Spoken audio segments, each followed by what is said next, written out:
जय परमेश्वर बड़ाऊ किताब मुफीदा मौसुम ब जगदितकारनी तस्नीब सात अनूपदास मोतवतम मुलक मारवार यह जगदितकारनी जिसको श्री अनूपदास प्रिंटिंग प्रेस छावनी अरमपुरा में छाप के प्रसिद्ध किया। तारीख 17 अप्रैल सन 1909 जब बैसाख बुद्धि 12 सम्मत 1965। Page number 116। यह माचनबादी का रोग जमीन माता को कर देते हैं जब उनको किसी खजानों या मंदिर और मंदिर की पुतलियों वगैरह और फ़कीर वगैरह को जल्दी खींचना मंजूर होवे तो जमीन माता को बादी की चीज़ का रोग कर देते हैं कि वो चीज़ फ़ौरन खींच के चली जाती है। जिस जगह खींच के मंगाना और निकालना मंजूर होवे फ़ौरन ज़मीन के फट के अंदर ही अंदर में ज़मीन के उस जगह पर पहुंचकर बाहर ज़मीन के निकल जाते हैं। जैसे आदमी के शरीर में बादी से चीज़ हो रही होवे और होते होते बहुत जल्दी कमर में या पाँव में जाके होने लगे तो आदमी उससे बहुत तकलीफ़ और दुख पाता है। और इसी तरह से ज़मीन माता भी उस रोग से बहुत भारी दुख पाती है। और जो किसी चीज़ को होले होले खींचना चाहे और निकालना चाहे तो ज़मीन माता को बादी के सूजन का रोग करा देते हैं तो वो चीज़ होले होले सड़क के जिस जगह खींचना चाहे खींच के बाहर निकाल देते हैं। जैसे आदमी के बदन में बादी की सूजन सरकती है, कभी हाथ में कभी गर्दन में और गर्दन से कमर में और कमर में से पाँव में, तो उसमें भी आदमी को दर्द होता है। इसी तरह से ज़मीन माता के शरीर में भी बादी की सूजन से दर्द होता है। और ऐसी ऐसी अनेक तरह की बीमारियों से ज़मीन माता दुबली हो गई है। इससे ज़मीन माता की चर्बी यानी खाने सोने और चांदी की गल गई है। और जब देवी देवताओं को ज़मीन फाड़ के निकाल देते हैं, जब उनके देखने के वास्ते कुल खलकत जाती है और बहुत खुश होते हैं और हाथ जोड़ते हैं और तरह तरह की दुआएं मांगते हैं। सो यह सबब बनियों के राक्षसी पाप का है कि जिसका नाम इन्होंने कलुकार रखा है, जिससे सब संसार को ऐसा ही सूझता है कि जो दुनिया भरोसा करने को लग जाती हैं और यह नहीं समझती है कि यह बनियों के घर का जादू है कि जो देवी देवता इस कदर दूर पे आके निकले हैं और नहीं समझते हैं कि पत्थर की पुतली किस तरह से चल सकती है।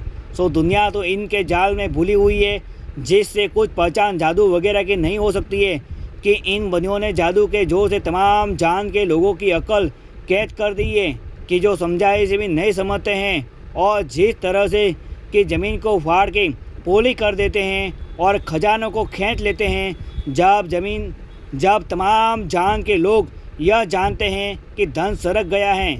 सो जिस तरह से कि यह बने खजानों को खींच लेते हैं, उसी तरह से मंदिरों की पुतलियों को भी जादू के जोर से जिस कदर दूर पर ज़मीन फाड़ के निकालना मंजूर होवे उसी कदर ज़मीन फाड़ के बाहर निकाल देते हैं।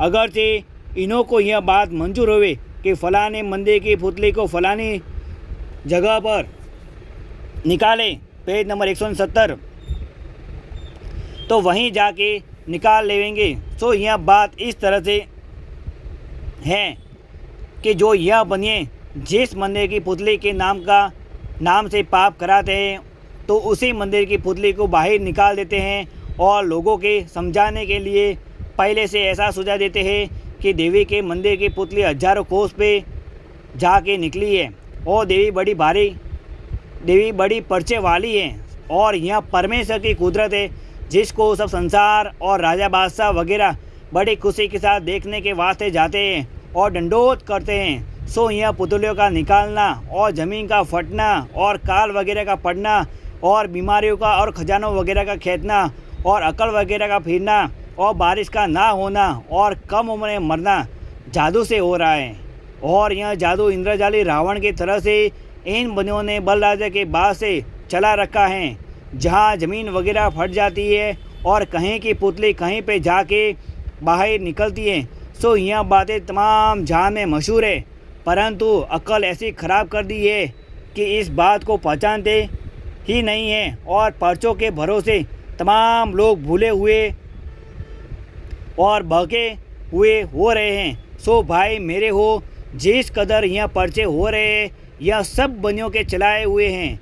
इसी तरह से पहले रावण ने भी दुनिया के भुलाने के लिए पर्चे चलाए थे।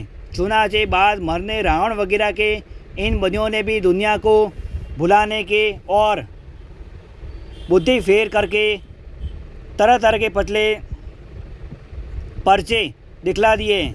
देखो भाई, जब कि अपने बदन में किसी तरह की तकलीफ़ हो जाती है और हड्डी वगैरह टूट जाती है तो फिर किस तरह का दर्द होता है कि जो खाना पीना भी भूल जाते हैं।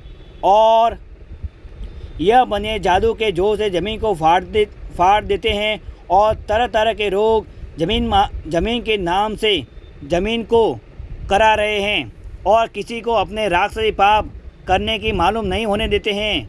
और इससे मैं संसार के लोगों को इन बनियों के जाल से वाकिफ़ करता हूँ कि जिस तरह से तुम्हारे बदन में दर्द होता है उसी तरह से जमी माता के बदन में दर्द होता है, जिसके हाल से संसार के लोग बिल्कुल बेखबर हैं कि यह सौदागर महादान ज़मीन माता के नाम का पाप कराते हैं।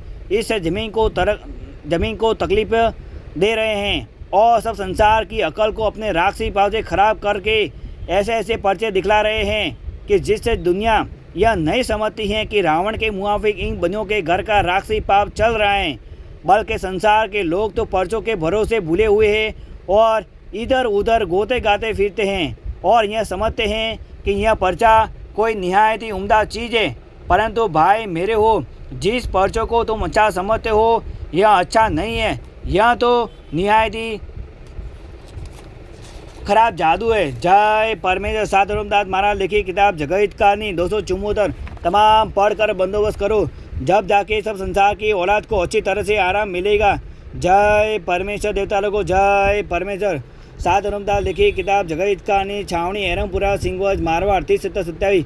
Mobile number 8905653801। जय परमेश्वर।